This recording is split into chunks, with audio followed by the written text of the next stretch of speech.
Presenting our podcast, Got Milk, the Indian Dairy Context, brought to you by Shunya Agritech, India's first animal nutrition and well-being focused organization.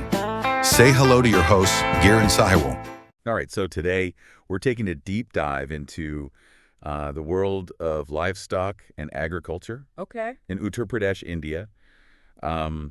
You sent over this report. Right. And it's chock full of information about feed and fodder in the region. It is, yeah. It's a comprehensive look. It's a lot to digest, though. We've got population numbers, economic breakdowns, even like insights into like the daily struggles of farmers.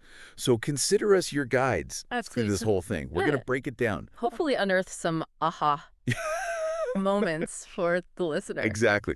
Okay, so first, let's just get a sense of the scale of the livestock scene in Uttar Pradesh. Yeah. We're talking millions. Billions, and millions of animals. Yeah. So the 2019 Livestock Census, they recorded a staggering number of buffalo. Okay. Over 33 million in Uttar Pradesh alone. That's more than the entire population of Australia. Wow. Okay, so that's a lot of buffalo. It is. You know, it really puts into perspective just how important these animals are to life in Uttar Pradesh. Absolutely. And it's not just buffalo. The report talks about a whole mix of livestock. Right. But here's what I thought was interesting. Those populations are changing. They are, yeah. So, exotic or crossbred cows, those are on the rise. Mm-hmm.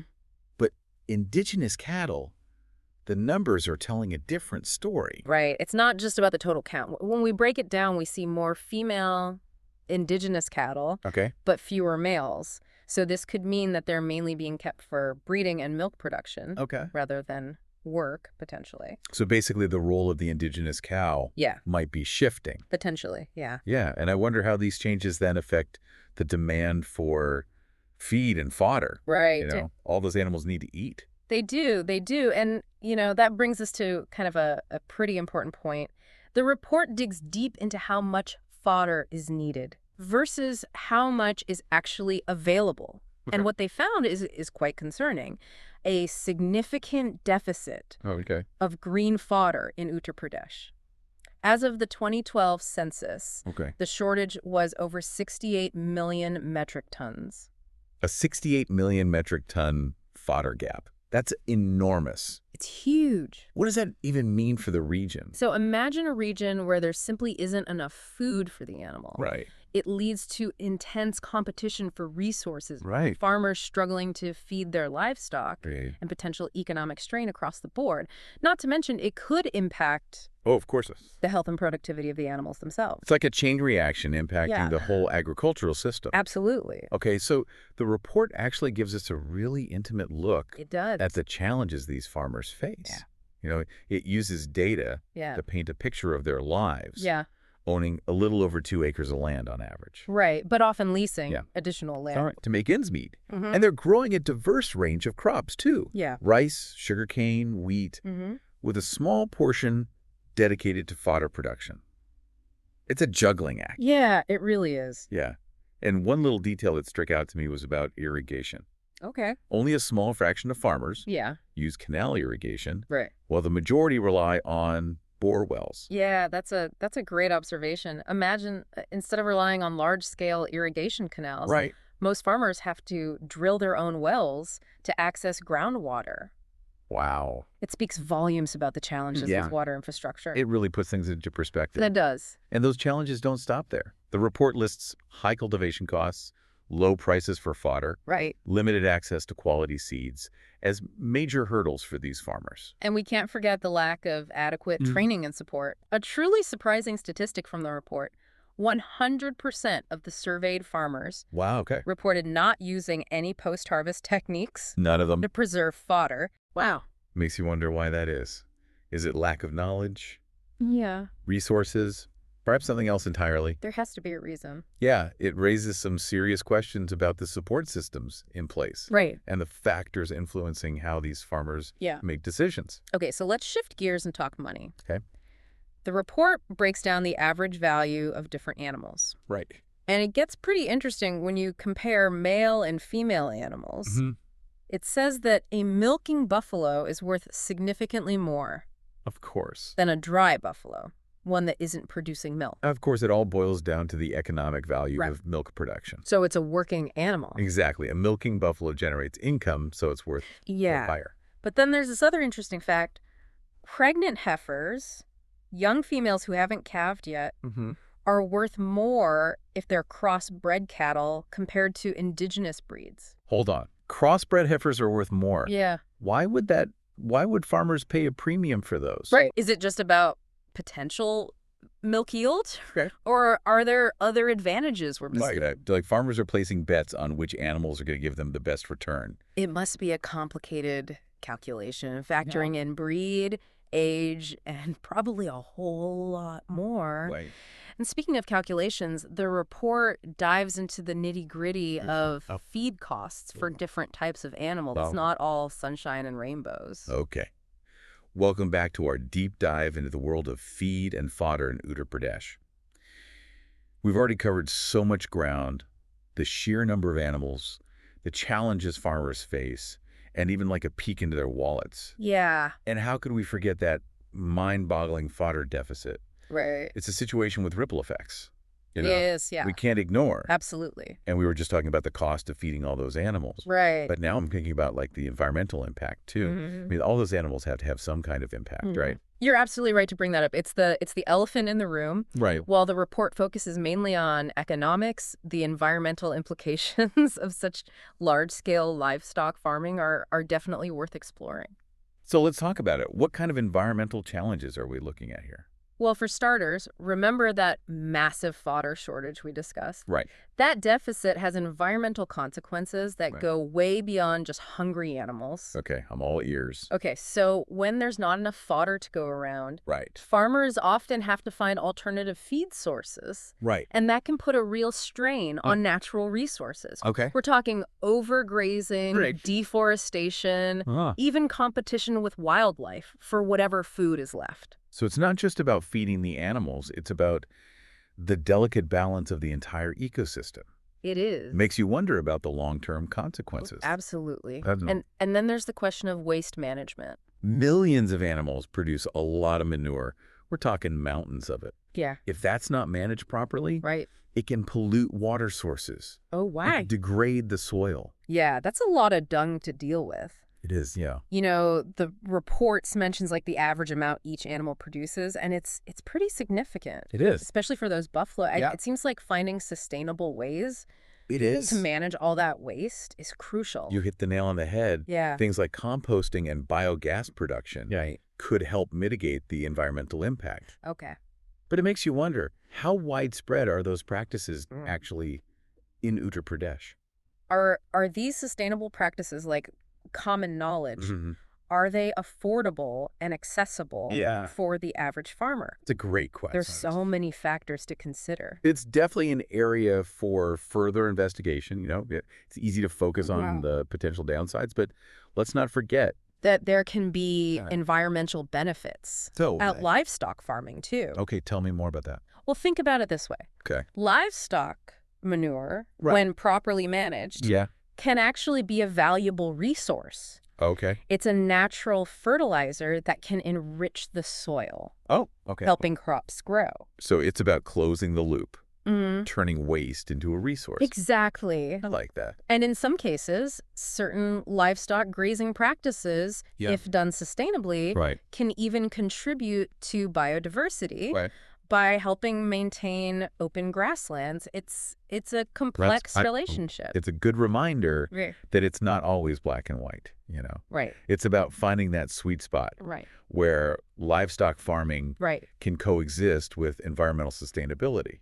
And that probably looks different. It does. In different places. Precisely. Speaking of finding that balance, I want to bring us back to the economic side of things for a moment. Earlier, we talked about how a milking buffalo is worth more than a dry one. But the report points to another piece of the puzzle, breeding. Right. It specifically mentioned like the income farmers get from selling animals. Yeah.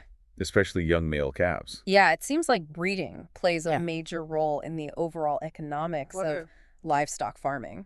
Think of it as a cycle. It is, yeah. Farmers raise animals, some for milk production, others for breeding, and some are eventually sold. Right. The prices they get for these animals directly impact their decisions about which breeds to raise and how many animals they can afford to keep. Exactly. It's a constant balancing act, trying to maximize profits while managing expenses. Right. All within the limitations of their land and resources. Exactly. It's a complex system with a lot of moving parts. It is. But this report does a great job of shedding light on the intricate web of factors at play. It does. In Uttar Pradesh's livestock sector. It's a great reminder that agriculture isn't just about crops and animals, right? It's about people, economics, and the environment all intertwined. And, you know, the report focused mainly on buffaloes, cattle, and goats. But it made me wonder about other livestock. Yeah. Like sheep and poultry. Right. Do they play a significant role in Uttar Pradesh? That's a great question. The report doesn't go into detail about other types of livestock, but they most likely exist and contribute to the overall diversity of the agricultural landscape. It just goes to show that there's always more to explore. Always more, yeah. Before we jump into the final part of our deep dive, I want to circle back to that interesting trend of crossbred cattle being valued more than indigenous breeds. Right. What's driving that preference? It's a fascinating trend, and it makes you wonder if it's purely driven by milk yield or if there are other factors at play. Perhaps disease resistance or adaptability to local conditions also influence farmers' choices. It's probably a combination of things, right? It probably is, yeah. Farmers are making complex decisions based on a whole range of factors, both economic and practical. Absolutely. It seems like there's a lot more to unpack here. Absolutely. And that's precisely what we'll do in the final part of our deep dive. We'll explore the broader implications of these trends and what they might mean for the future of livestock farming in Uttar Pradesh. Stay tuned. Okay. All right, so we're back for the final part of our deep dive into feed and fodder in Uttar Pradesh. We've covered a lot of ground, from those incredible buffalo populations to the economics of dung, even the delicate balance between livestock and the environment. It has been quite a journey. It has. So now let's turn our attention to the future. We've talked about all these trends and challenges. What do they mean for the long-term sustainability of livestock farming in Uttar Pradesh? That is the million-dollar question. Right. Like, for example, remember how we discussed the growing demand for crossbred cattle? I have a feeling that trend could have some serious implications down the road. Yeah, you're absolutely right. Crossbred cattle, while often prized for their higher milk yield, can sometimes be a bit more demanding. Yeah. You know, they might require more specialized feed and care compared to indigenous breeds. So as their popularity keeps growing, it could put even more pressure on those already limited fodder resources. Exactly. We're talking a potential recipe for disaster if things aren't managed carefully. It raises serious concerns about the long-term sustainability of relying so heavily on crossbred animals, and it highlights the urgent need for strategies to boost fodder production and ensure there's enough to go around. And not just any fodder. Right. We need to make sure all types of livestock have access to quality feed and veterinary care, not just those high-yielding crossbreeds. Right. Everyone deserves a fair shot. But here's another layer to consider. The face of agriculture in India is changing. We're seeing more mechanization and a shift towards larger, more commercial farming operations. Right. That's a huge shift. Yeah. How does that impact the traditional role of livestock in the agricultural system? It's a crucial question. Traditionally, livestock provided so much more than just milk and meat. They were essential for things like dung for fertilizer and draft power for plowing. So they were like multi-purpose partners on the farm. Absolutely. Pulling their weight in all sorts of ways. Yeah. But now with machines taking over some of those jobs. Exactly. That need for draft power is diminishing. Right. Which means the economic value of certain livestock, particularly male animals that were traditionally used for work, might be shifting as well. It makes you wonder if farmers will adapt their livestock rearing practices to keep up with these changes. How do you stay profitable when the rules of the game are changing? Right. They'll have to find innovative ways to remain competitive. Perhaps focusing on specialized breeds, producing higher value products, or finding ways to integrate livestock more efficiently into mixed farming systems. It sounds like the future of livestock farming in Uttar Pradesh depends on adaptability. It does. And a willingness to embrace new approaches. Absolutely. It's a fascinating challenge. And speaking of challenges, the report hinted at another critical piece of the puzzle. Yeah. The role of government policies and support systems. Remember that startling statistic about farmers not using any post-harvest fodder preservation techniques? Right. It really underscores the need. It seemed like there was a gap in knowledge or access to resources. For strong extension services, training programs, and policies that encourage and support sustainable livestock farming practices. Right. We need to empower farmers with the knowledge and tools they need to succeed. And let's not forget about addressing those economic challenges, the high cost of feed and the low returns on milk, especially for goat farmers.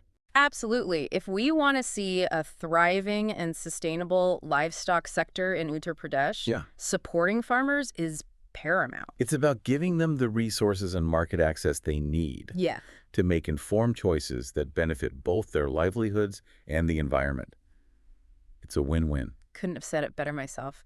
So as we wrap up our deep dive, what's the big takeaway for our listener today? What should they be thinking about as they navigate this complex world of feed and fodder in Uttar Pradesh? It's been quite a journey. The biggest takeaway for me is the sheer interconnectedness of it all. We've talked about livestock populations, feed availability, economic pressures, environmental impacts, and even the role of government policies. It's all part of one giant, intricate web. You nailed it. It's a complex system with so many moving parts, and understanding how they all fit together is crucial for finding solutions that ensure the long-term sustainability of livestock farming in Uttar Pradesh, solutions that benefit both the people and the planet. This report has given us so much to think about, a snapshot of the current situation, and a glimpse into the challenges and opportunities that lie ahead. It's definitely food for thought. Indeed, we've reached the end of our deep dive. And we hope you've enjoyed this exploration of feed and fodder in Uttar Pradesh. As much as we have, it's been a pleasure. Until next time, happy listening.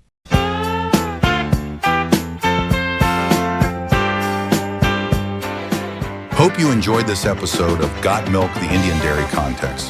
Subscribe to the podcast. And a reminder, this episode was brought to you by Shunya Agritech, India's first animal nutrition and well-being focused organization. Thank you, and see you in the next episode.